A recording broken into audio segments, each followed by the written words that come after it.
and say welcome and thank you so much for joining us today.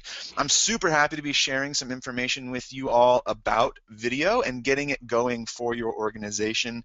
It's always a pleasure for me to talk to nonprofit professionals about this stuff because I am a huge nerd about it. So, just to show you like why I'm qualified to talk to you about this stuff, right? That's always the big thing in my mind is like, who is this person and why do they think they get to tell me what to do? Well, for the last 9 years, I've been the director of digital media for a communications agency called Ridgewood Interactive Communications, and I started the new media division there. I'm one of those lucky people that the internet gifted me a job, right? It said, here, Aaron, you understand communication. Here, Aaron, you understand technology. And I just took to it, right, and started figuring out a great way to use this new kind of interactive digital communications technology in order to reach audiences. And I have a special place in my heart for nonprofits, so I focus solely on usually nonprofit and public sector organizations. And so out of that, I developed a whole bunch of skills in video. I developed a whole bunch of skills in social media strategy, e-learning, all sorts of other great tools in our communications toolbox, and so wound up coming up with an organization with a colleague of mine called Lights Camera Help that was originally focused on encouraging nonprofits to use film and video in order to get their message out. We've since refined our mission statement a little bit and adjusted our programs, and so our new mission statement, bear with me, I'm still practicing learning it, but it's to amplify and multiply the power of storytelling to help nonprofits change the world. And we think that video is the most powerful way to do that. And so largely we're matching up nonprofits with filmmakers in order to create really wonderful films, but we also have education programming of which you're getting the benefit of today.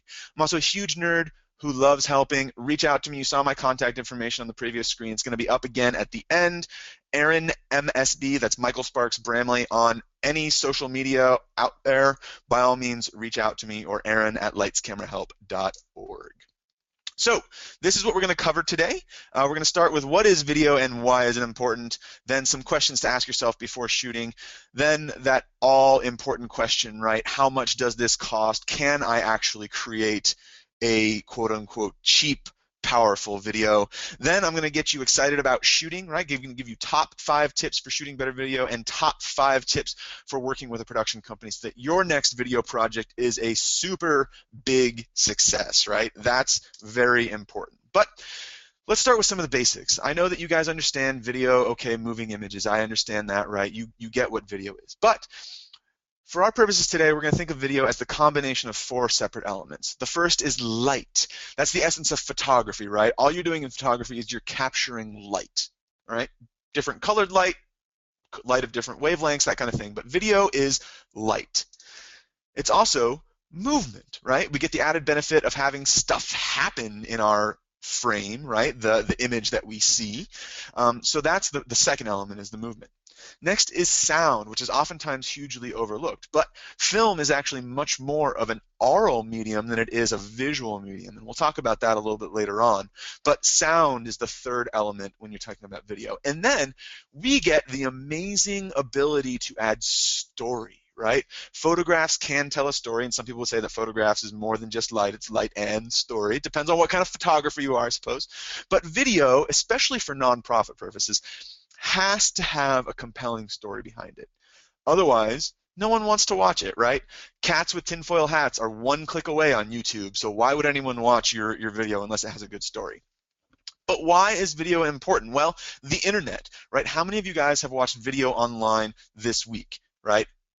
How many of you have watched video online today, right? You're probably thinking to yourself, I probably have. Or maybe you even saw video online that you didn't know was video online. You were walking through a department store or something and there was a video on the screen, right? That's actually streaming through online communication. So you probably are watching a lot more internet video than you were last year and the year before that, and way more than you were 10 years ago, right?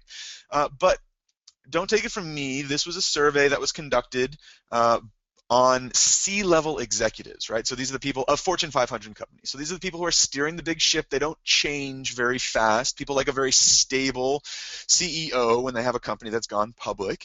And so what you see is that more and more of these people are using video when it comes to making decisions about their business.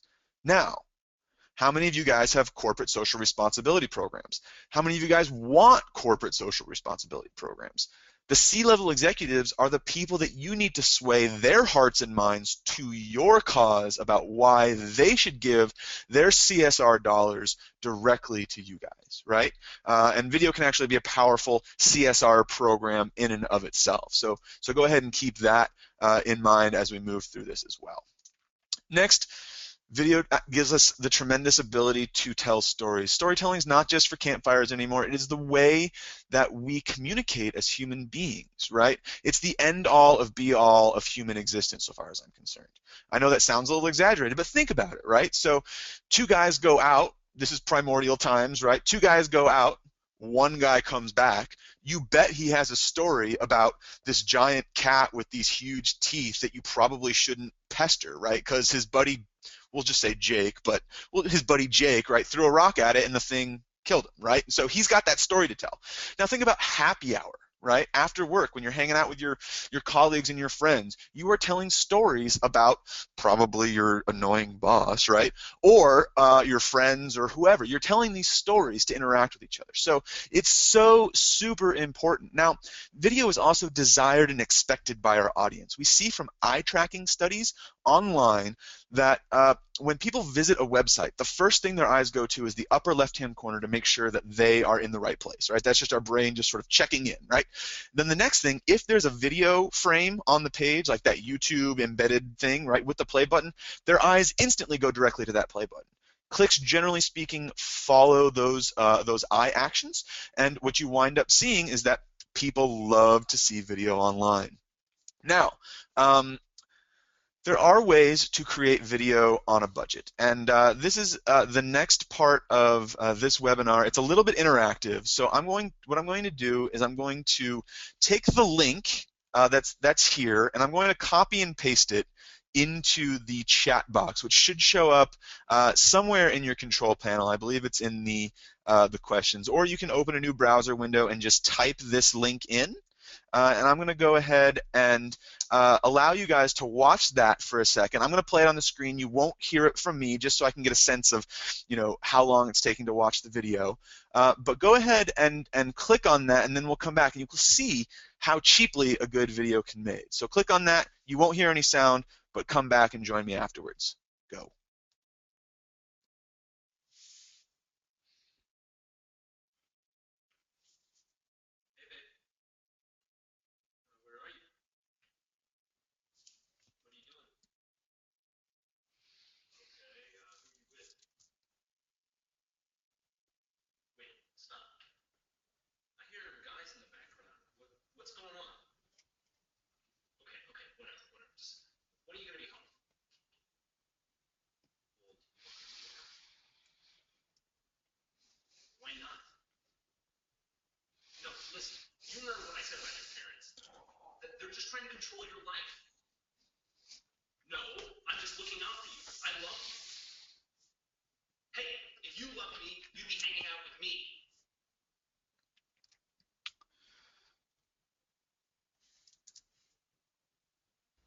Wow.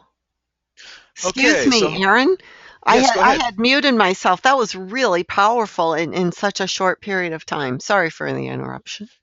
Yeah, no problem. I'm glad that you enjoyed that. I think it is a super powerful video, and it gets even more powerful when you hear the story behind this one, right? This video was actually made for free by that organization by a Girl Scout for her final Girl Scout project.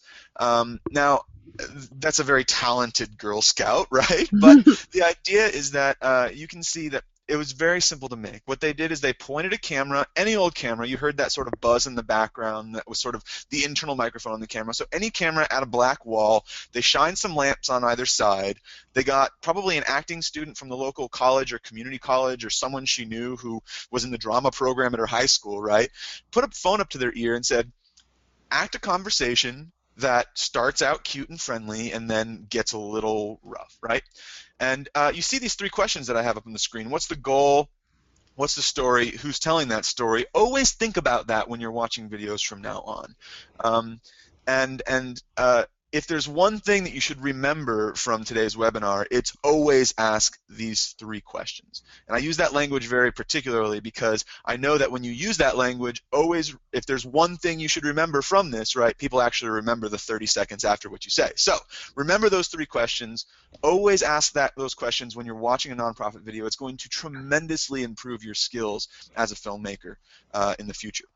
So, the goal of this video, as far as I'm concerned, right, was to show that an abusive relationship is not broken bones and bruises, right? It doesn't have to be. That certainly is an abusive relationship, but it doesn't have to be that, right? An abusive relationship can be this, and oftentimes when I show this in front of a live audience, I see men and women alike around the room nodding and going, uh-huh, you know, having that knowing kind of thing. And so they're saying, if you're experiencing this, it's a warning sign, red flag, call this number, right? That is the goal, call this number. And so the person they chose to tell this story is actually the antagonist in the situation, right? The person that we're rooting against in the situation. And we don't even see the protagonist, although it could be the organization at the end, but potentially the protagonist is us, the viewer, right? We're supposed to be on the other end of that call, picturing ourselves in that position, right? Hearing that on the phone,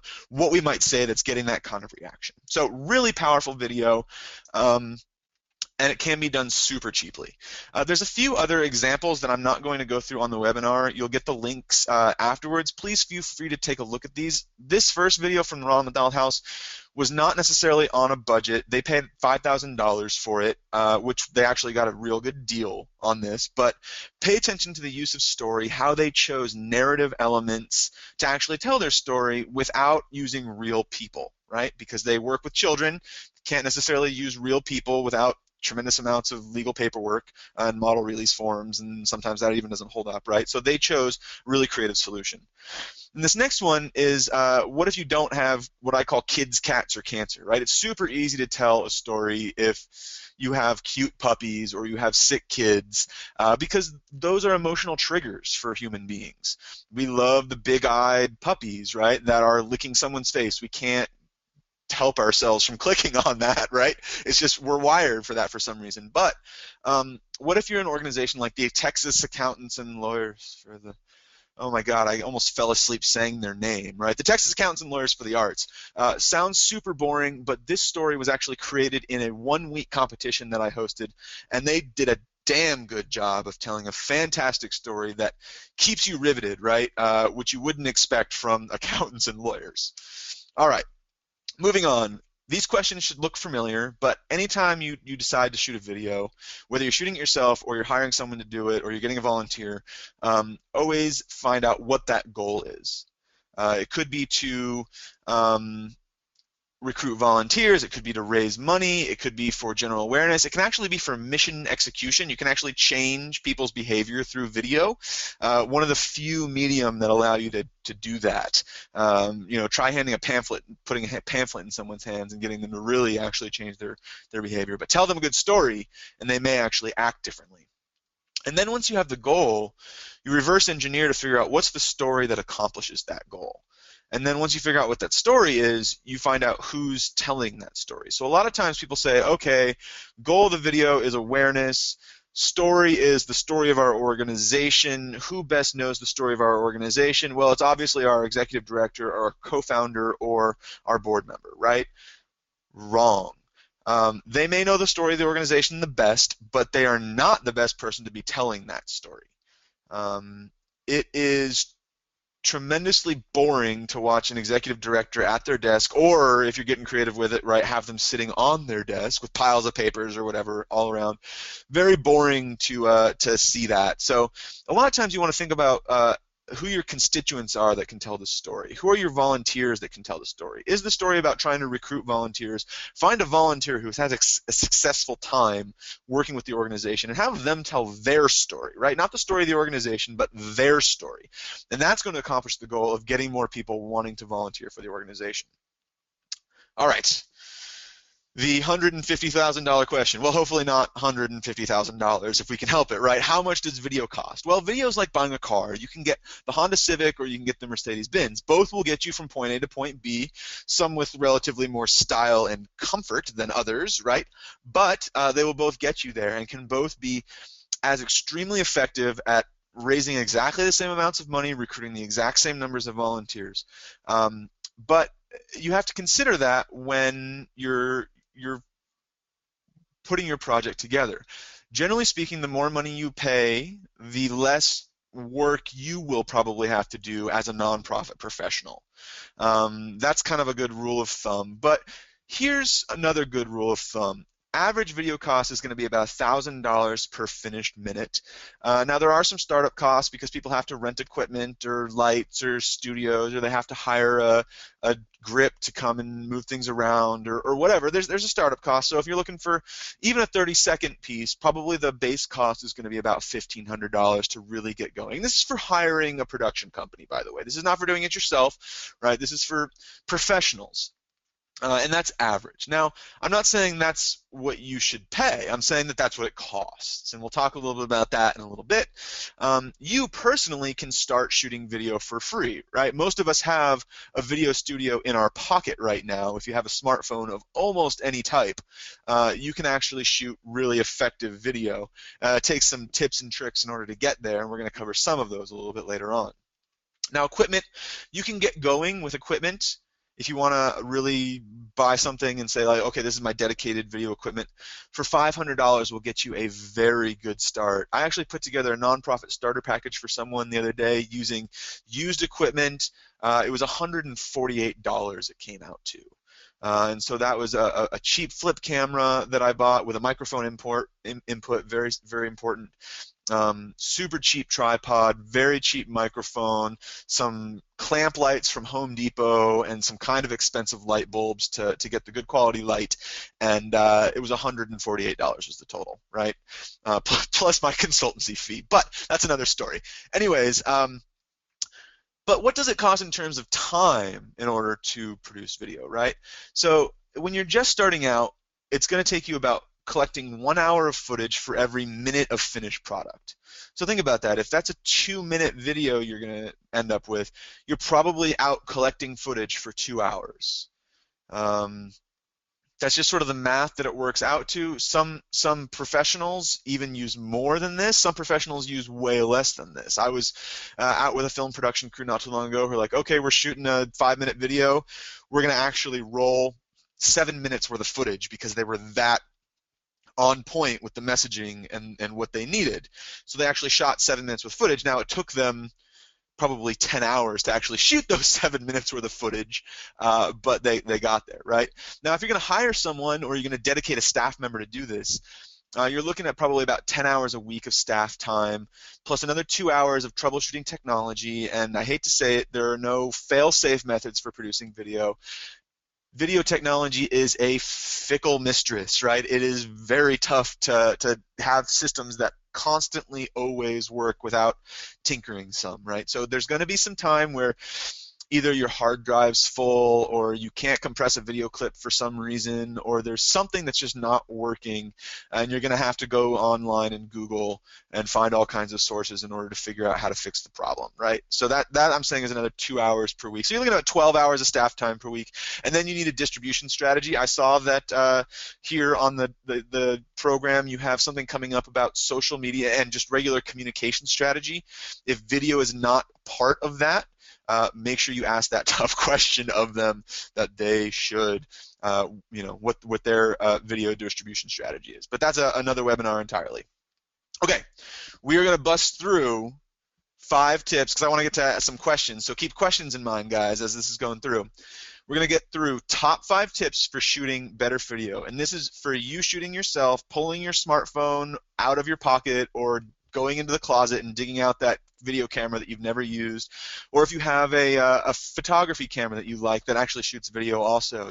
These are tips that you're going to want to use. The first one is you see what you hear, and that's what I was talking about, sound being actually more important than the visual quality when it comes to video. So think about this for a second. People are far more likely to watch a video that has poor image quality and good sound than they are to watch a video that has bad sound but fantastic image quality. And you'll notice about yourself as you're watching videos online. You're like, I can't watch this video. I'm just not sure why. It's usually because there's wind blowing across the microphone, or there's a buzz, or like a super high-pitched hum that is really just annoying to you and grates on you the wrong way. Now, also, if it's windy outside and you're shooting outside, you won't even notice the wind hardly, even though the person who's speaking, their hair is blowing around and their jacket is gently flapping, if you can't hear the wind in the microphone. Now, if you hear this sound right into the microphone, that is instantly going to make it seem like there's gale force winds coming at this person, and they're like going to be sucked away into a typhoon or something like that, right? So keep that in mind. Now, this also applies to, is there a ticking clock in the room when you're filming, right? Is the air conditioning on and then off again? Do I need to cool the room down before I show up, or warm it up so the air conditioning doesn't come on? Is there a refrigerator humming that I can hear? So do I need to go unplug the refrigerator? Now, if you unplug a refrigerator, I'd recommend putting your car keys in the refrigerator so you don't forget to plug the refrigerator back in. You only make that mistake once in your life. Fortunately, I did not make it. I learned that tip from somebody else, so now you have the benefit of that as well. So these are all little things that you can do. I always go into a room that I'm going to be recording in and just sit in silence for 30 seconds and see what I hear. I once had to shoot an interview during ROT Rally here in Austin, Texas, which is the Republic of Texas, or maybe it's the Riders of Texas motorcycle rally, right, where about 100,000 motorcyclists come to Austin. And I had a perfectly quiet, lovely neighborhood location to shoot in, but about every 10 seconds a motorcycle would come by. So that was a very frustrating one. So just keep in mind your environmental factors that lead to sound problems. I can't stress that enough. Next, don't shoot into the light. A lot of people say, oh, we've got this great window in our office that looks out onto, these rolling hills, and it's very beautiful and serene. But that is probably the brightest spot in your room. Even if you have all the lights turned on in your room, the window's still going to be the brightest spot. So your camera will, generally speaking, automatically adjust to focusing in on the brightest spot in the room, which is usually behind the person who's speaking in the camera. So they will be super dark. Yes, you will see the beautiful vista outside, but your speaker will be super dark. Or your speaker will be lit up properly and the window will just be this blinding glare that is, you have to put sunglasses on to look at. So what you want to do is put your interview subject facing the window so that that light is coming in, that natural, luscious light is coming in the window, filtered through the window, falls down, cascades over them, gets rid of all the shadows that make them look evil or scary or whatever that could arise from direct sunlight. Now, use what you have. Nature is awesome for this, especially a slightly overcast day is really, really good for this nice, natural, diffused light. Awesome times to shoot outdoors are about an hour after sunrise and an hour before sunset. That's called golden hour. You get this nice honey-colored light that just oozes all over people. Really very good. Horrible times to shoot outside are noon, midday, when the sun is directly overhead. Creates really evil, scary-looking shadows, makes people look like they have deep eye sockets, double chins, all that kind of stuff. So look out for that. Also, you can just use the stuff that you have around your office. Please always turn off any fluorescent lights. They make people look green. You can use normal incandescent lights or buy a couple of compact fluorescent daytime shaded lights and bring those in, and you're going to be all set. Keep it brief. People often ask me, hey Aaron, what is the best length of time for a video? And I give them a tremendous cop-out answer that says, your video can be as long as you have compelling content for. Right? And they say, Aaron, that's a tremendous cop-out, and I laugh in their face. No, I don't laugh in their face. I say, you're right, that is a tremendous cop-out. But the idea is that there's a reason why people watch Martin Scorsese flicks even though they're 3.5 hours long. They're super compelling, interesting to watch, right? There's a reason why people watch that Kony 2012 video for so long. It was very compelling, right? It was 22 minutes long, but people watched it. And it was just, there wasn't an excellent story. Now, the non-cop-out answer for all you guys who are like holding me to the flame here is probably about 90 seconds is the longest you have people's attention for. Probably a minute is even better.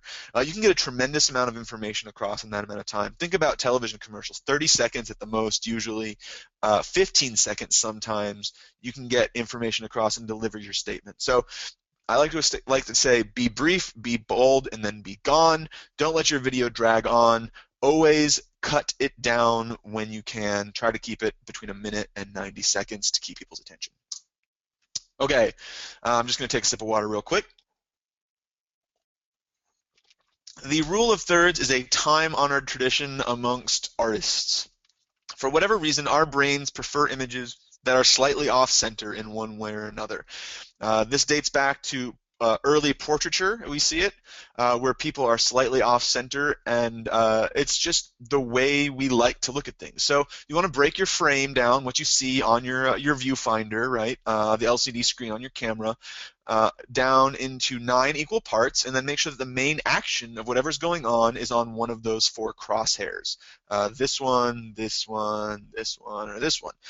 Now, how does it look when you're interviewing someone? Well, this is a good example. You want their eyes or nose to sort of line up right on those crosshairs. If they are here and you're interviewing them, right, and they're not looking directly into the camera, you want them to look out this way. So in this particular instance, you'd be looking at someone and you would position yourself to the left of the camera so that they are filling this side, camera left here, with their gaze. That's going to be really, really helpful for making it look like you're peering in on a conversation between 2 people rather than making it look like you're sort of missing something off to the side. Next, frame for success. These are 3 shot types that you're going to use. There's actually one more shot type that exists in the cinematographic lexicon. It's the extreme close-up, but generally speaking, with the exception of this audience, of course, nonprofit people do not look that good in extreme close-up. An extreme close-up is when your face takes up the majority of the frame, right, from all the way at the top of the screen to all the way at the bottom of the screen. You see this in movies all the time where you have George Clooney up there with his furrowed brow, and you can see that he hasn't shaved in 2.5 days, and his, just crinkling expressions just slightly as he's hearing the news of his, long-lost daughter or something like that, right? That kind of stuff happens in cinematography all the time. We don't use that when we're shooting interviews of folks. So the closest you're going to get is that close-up, which is about the shoulders or, second button down on the shirt up to the top of their head. The medium shot is great for when 2 people are talking together in the same frame. So that's going to be from about the waist up and that kind of thing. So that's a good one to use. The long shot is like the full body shot, and you're going to use that when someone is walking from place to place, generally speaking, so they don't look like they're floating like some sort of ghost or specter across the frame. So keep those in mind. Generally speaking, you also want to consider what's called headroom when you're filming video, and I like to use the 2-finger rule. I'm going to go back 1 slide for that. And so imagine that this gentleman right here, it's really easy to see because he doesn't have hair, but imagine that he has placed 2 fingers on top of his head. Those of you who are Scotch drinkers know what 2 fingers looks like, but the idea is that you want to make sure that they have that amount of room on top of their head. And now if you get 4 videographers in a room, you're going to have 7 different opinions on headroom. But the idea is that I like the 2-finger rule. It's going to be helpful for you just to sort of keep that in mind so that you're not chopping people's heads off. Okay. Now we're going to move on to the top 5 tips for working with a production company. So hopefully that excited you to pull out your camera and shoot some video. But in my mind, you can create really great content yourself. However, there really is no substitute for that glimmering, amazing, professionally produced video. It's just something that I've learned over time of teaching nonprofits how to shoot video themselves. They can produce really great day-to-day stuff, right? Interviews with constituents, some really good videos, but that sort of like, wow, oh my God, I can't believe that was the story they just told, really takes a production company, I think, to get to. And so I always like to use a production grid with my clients when I'm shooting their professional videos. And this is a tool that can help you guys all be on the same page. Because the worst thing that I can imagine working with a production company is doing all this work, having them go out, shoot the video, deliver you a product, and you're like, missed the mark, way off. So this is a way that you can get people to move closer and closer together for what their vision is. And I actually have on here this grid the timestamp on the left-hand side that's second by second counting what's happening in the video. Then the content is just sort of a description of what's happening.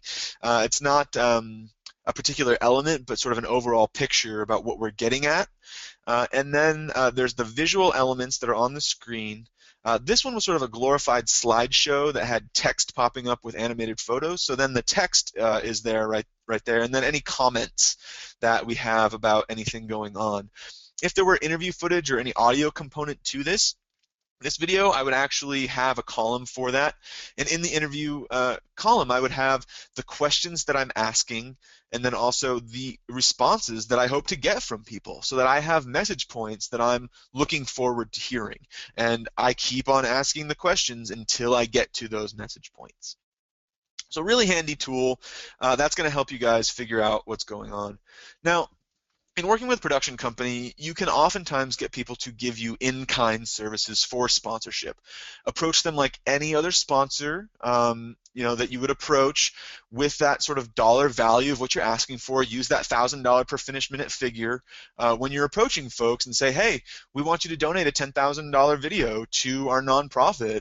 We can pay you, $2,000 maybe for it, and I'll tell you where to put that money in a minute. But these are the benefits that we can provide you. Now, in that sponsorship document, you should have a clearly defined scope of work for what the project is, when it starts, and how you know it's done. From a videographer standpoint, the worst thing that I've seen from pro bono clients is when you create something that is 5 minutes long or 10 minutes long because it's what they wanted. They watch it and they go, oh, that's really too long. Can you also give us a 1-minute version or a 30-second version? And then there's all this project creep that happens, right? Or we love it, but this person no longer works here, so can you come in and film their replacement and put them in? That kind of thing, right? That requires a whole new scope of work in order to do stuff like that. So really important to make that clearly defined so that the videographer knows when the project is going to be finished.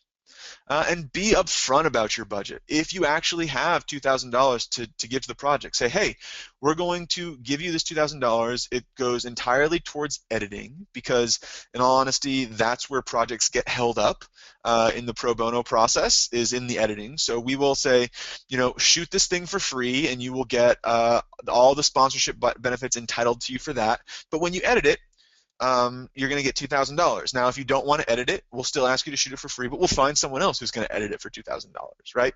But that's the idea: is make sure that you can pay for that final thrust to get your project delivered. Now, also, if you don't have any money, be upfront about that. Or if you have $500, be upfront about that. Oftentimes, videographers want to work with you, but and they will work with you, but they need to know what their parameters are. And I know there's this very sort of guarded feeling about, well, if I tell them what the budget is, they're going to give me the worst possible product for that amount of money. Generally speaking, I find that when videographers are working with nonprofits, they don't do that, especially when it comes to something that's going to be shown at a gala or something that's going to be broadcast across the website. They want the best possible product associated with your mission because it's something that they care about. So keep that in mind, especially finding a filmmaker who's passionate about your cause. If you interview someone and all they're talking about is money, money, money, money, money all the time, even though you've been upfront with them about your budget, find someone else. There are plenty of filmmakers out there who would love to work with you, but just be honest with them and try to get a good read on them. And I know that's tough to do because you don't speak the language, although after this webinar, hopefully you do speak the language a little bit, right? That's the idea. Also, think about a budget for production music. Music can make a big difference in your video's quality, especially if you do have audio or interview footage that doesn't sound that great. You can cover up some of the buzz and hiss and air conditioner noise or whatever with really good music. And so it doesn't have to be as expensive as you think it does. So say you're shooting a 1-minute video and you go on to Universal Production Music. It's the same Universal that we all see movies made with, but Universal Production Music, and it's UNI. I'll post the link at the end here to that production music site. But the idea is that probably it costs, if you have a minute-long video, you get 30 seconds of music, you loop it once, so you're playing that same 30 seconds over and over again. If it's only going to be used online, you're only looking at about $150 to $200 for really good quality music. So I will share that source with you at the very end here, because I forgot to pop that in. But killertracks.com will get you there also if anyone's anxious and wants to jump the gun. Really great site, lets you search by all kinds of genres. Now here's some more vocabulary for you for working with filmmakers, because if you show up and you say, oh, I'd really love there to be a pan here or a tilt in this particular situation, they will, generally speaking, respect you, just the way you'd expect any service provider you're working with to understand what CFRE means, right, or something along those lines. So the idea is to learn a little bit of their language, and here's some good words for you to drop into casual conversation with filmmakers. When they say, oh, what do you like in your filmmaking? You say, oh, I really love the craning effect, that kind of thing. And you'll notice that if you sort of think about it, craning is just when the camera moves straight up rather than actually tilting up, right? And so, you can sort of think of the difference of looking at the floor and then moving your head and looking at the ceiling, or looking straight ahead and standing up, right, would be craning. And then the tilt would be looking at the floor and then looking at the ceiling. And a pan is turning your head side to side, whereas tracking is turning your head to the left and walking forward, right, and looking straight ahead. So just think about those little items, and that's going to help gain you some respect with your filmmaking team and really show them that you do know what you're talking about, so they're inclined to deliver a great product. Now here's a famous director, Rob Bowen, being very much a director. It looks like he's about to crack a molar or something in there, right? Or if you put a piece of coal in his mouth right now, you'd have a diamond. He's so tight. But the idea is that he's not happy with what he's seeing. And it's okay to be not happy with what you're seeing from your crew, and tell them that. Now, if someone's giving you in-kind services, you might have to put your director's hat away a little bit, or have that negotiation with them somewhat, rather than that kind of stuff. But when you're paying for something, you definitely have your director's hat on. They will have a director if you're working with a production crew, but you are actually the director because it is your film. You have the goal, you've built the story, it's your film. So you have to know exactly, don't be afraid to tell people when they're doing something wrong. And that's a very, very important part of creating a film that's going to be useful, especially one on a budget. Now, I really, really appreciate you spending time with us. I think, and Pamela, you can correct me if I'm wrong, we have about 15 minutes for question and answer. So I'm going to go ahead and pull open that chat window in the GoToMeeting box and see what's up. It doesn't look like, let's see here, I'll pull open the questions. Doesn't look like I see anything in there. No, I'm not seeing any questions yet either. I didn't know you could see the question box on your end. That's cool. Yeah, it looks like I can, but yeah, I'll go ahead and post that link that I was talking about to finding some good free resources. Or actually, these aren't free resources, these are production music. But is there any questions about the stuff that you guys heard today? I mean, I want to make sure this is your class, and I want to make sure that you get the most out of it. And I sent that to organizers and panelists, Pamela. I don't know whether, it doesn't look like I can communicate to all, so maybe you could go ahead and copy that and send it out to the rest of the crew here. That was just awesome. All kinds of things that I've never even thought about. and technical details that you just made seem so easy and understandable to the layman. Well, yeah, that's totally my goal, and I've been working for the last 5 years to try to craft language that works with the nonprofit community. And so, I'd love any feedback that anybody has about this presentation style. I know it's a lot of information coming at you very fast, and I purposely do that to try to be as engaging as possible for you folks, because the worst thing that I could see happening is for you to be bored with any of this. And the idea is that now you have all of this in a PDF form, right, that you can then go in and take a look at. And as you have questions, my email address is right up there on the screen, Aaron@lightscamerahelp.org. You can find me on Twitter @AaronMSB. I'm an extremely accessible person. I should probably just put my phone number down, actually. I'm very easy to reach and absolutely love talking about this stuff. So please let me know.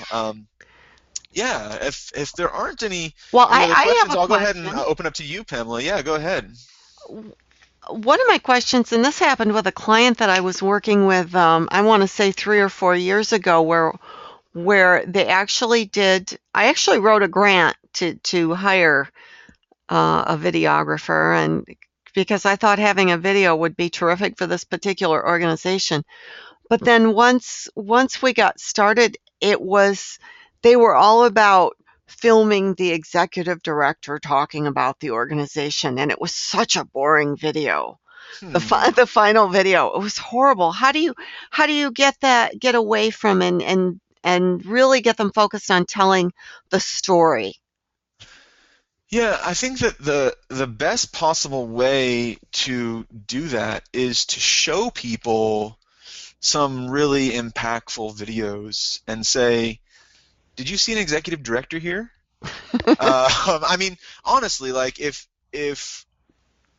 people are hung up on, and a lot of organizations are hung up on, oh, well, we have to do our board members lip service too, right? We need to get those people filmed, and I think probably the way to go is there's a compromise there, and I think what you have to be willing to do is say, listen, I understand you definitely need to tell this person's story, right? Your executive director's story needs to be told.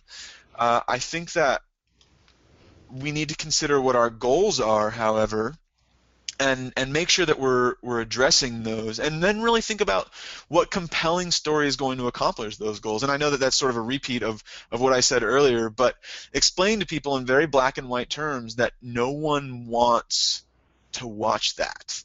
And I know that folks will be emphatic about wanting what they want, and that's okay.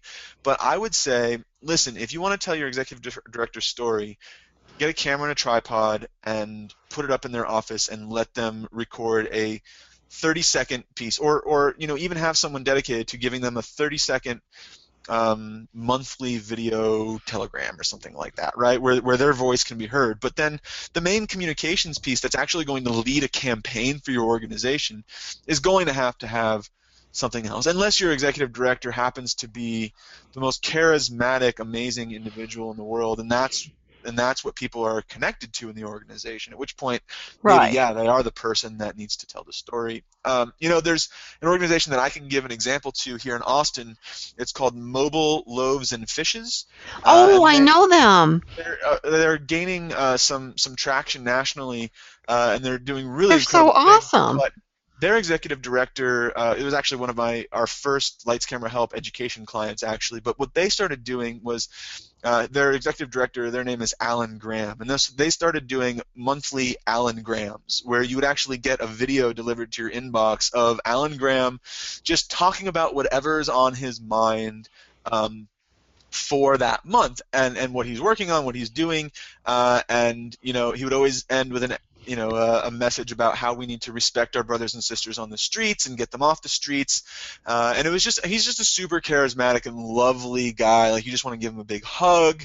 And so it's great to sort of see that come through, and his personality. But their main videos that they are showing now are not about Alan Graham, right? Their most effective campaign videos are about the people that they Hmm. are helping.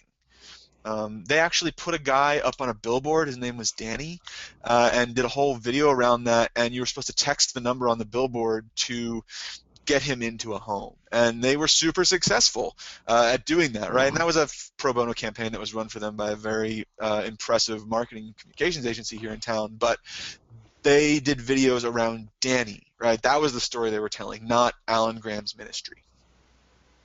Did you know Amanda from Yes, I do. Uh-huh. she's I, awesome. She's a good yeah, friend of mine. excellent. She the good friend of yours that lives in Austin? Or is that someone else? No, that's actually no, another friend of mine. Heather says, "Thank you, Aaron, for also providing an example for nonprofits without the animals kid heartbreaking cause." Yeah, yeah, for sure. That is a tough nut to crack sometimes when you see all these super successful videos and you're like, well, I don't have that, I don't have that, I don't have that. I also don't have celebrities, which is probably should be the other C, although it doesn't have the hard K sound, right? The kids, cats, or cancer, but kids, cats, cancer, or celebrities are the other ones that Right. are really easy to get traction on.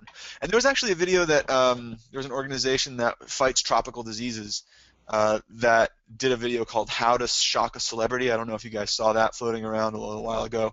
And Mm-mm. they surprisingly raised, on accident, actually, they weren't trying to raise money, but they put the Google checkout link there, and they accidentally raised $70,000 through this video called "How to Shock a Celebrity." It's a Canadian organization. I don't recognize any of the celebrities in that, but just the title alone was enough to get people to click. So keep that in mind as well. Wow. It was actually a really simple video, and actually kind of hard to watch because they actually show these tropical diseases also, like what they were shocking the celebrities with after they showed the celebrity reactions. So kind of hard, but also really effective, although it doesn't tell much of a story. Did you happen to see the soy dog campaign with Ricky Gervais? No, I didn't see that one. Maybe I should I'll have pull to that one. send you a link to it because I thought it was really well done. It was powerful. It was really really hard to watch. I don't know if you're familiar with them. They're the organization in geez, where are they? Oh, in Thailand. They yeah, it's horrible. I'll send you a link. Great. I'm looking forward to horrifying myself. That's always Right. so I've Oh watched no, they literally, did really well though on this particular yeah, campaign, really well, and the video's great. I've probably watched literally 10,000 or more nonprofit videos at this point in my career, and so I'm a tough one to shock, but every now and then one gets me where I kind of have to shudder. So I'll look forward to stepping out of my extremely jaded shell and trying to get vulnerable again. That'll Have be you good. seen, can I ask you real quick, have you seen any like super compelling, I want to say like an Animoto type where they had like no budget whatsoever and just did maybe a series of clips. Yeah, I mean, I have seen let's see here. I've seen a lot of stuff out there that will accompany a campaign that's pretty successful. You know, as far as the Animoto goes, it's those are really good. I guess I'd say fodder for email blasts and having multimedia elements on blog posts and Ah. and things like that. They are a little bit limited in terms of their ability to really drive emotion, simply because you don't have full use of the gamut of what video allows you. But they're really great for auxiliary stuff on, like I said, on blog posts, campaigns, that kind of thing, where you just have the sort of slideshow of Hmm. photos with text going in and out, that kind of thing. Can be really good. I will tell folks to use caution in terms of making sure that when you do that, all of your photos are high resolution and not at all blurry. unless it's an artistic effect, and it's supposed to be that way. But I always here's 3 questions I always ask about a photo before putting in a slideshow. It's, is it at all blurry? Is the resolution high enough? And by that I mean it has to be at least 1920 pixels by 1280 pixels. And I don't have that written down because that's actually information from another webinar that I do, but 1920 by 1280. And then also, does the photo stand as a story on its own? And the way I usually test that is I will, unless it's immediately apparent to me, I will show it to someone and say, hey, what does this photo say to you? And if they don't say what I think it should say, I don't use that photo. That's great advice. It's all about that decision making, and that should be a rule of thumb for any photo you ever use, I'd say, other than the high resolution thing, because you can get away with lower resolution photos in other formats. But the blurry thing, and then the does this photo actually say what I want it to say, is something that I think, people, because they're at an event and they're taking the photo, it has an emotional connection there already for them. So sometimes it's hard to see beyond that. And nonprofits, I'm sure you guys have heard this before, nonprofits have a problem of talking to themselves. Yes. And so the idea is that if you say, hey, 12-year-old niece, what does this photo say to you? And you feed hungry people, and it doesn't say this is a hungry child that needs feeding to that person, right? Then probably you don't want to use that photo. That is really great advice. Yeah, and 12-year-olds are excellent to bounce things off of. Probably, I always say, you're trying to communicate with either a really smart 5th grader or kind of an average 8th grader when you're communicating with the public. And I know that is like super pejorative and kind of elitist, but it's really true if you want your message to get across. And there's all kinds of analytics tools online that can tell you what grade level your writing's at, but really sort of think about that when communicating with people, and your video has to come across to those people also. Yeah, there is that tendency to internalize everything. Well, thanks so much for being here today. Absolutely. Oh, go ahead. I'm sorry, I don't see any more questions. If anyone has any more questions, just pop on in right now. But if not, thank you. That was really awesome. It was really eye-opening for me. I don't know anything about video, and I learned so much today. Excellent. My pleasure. It was really great being here with you all. I hope to hear from some of you in the future. Like I said, by all means, reach out to me if you have questions, comments, or need a little bit of further guidance. Awesome. Thank you so much. I'm going to say goodbye. Happy New Year. Alrighty. Bye-bye now. Bye-bye.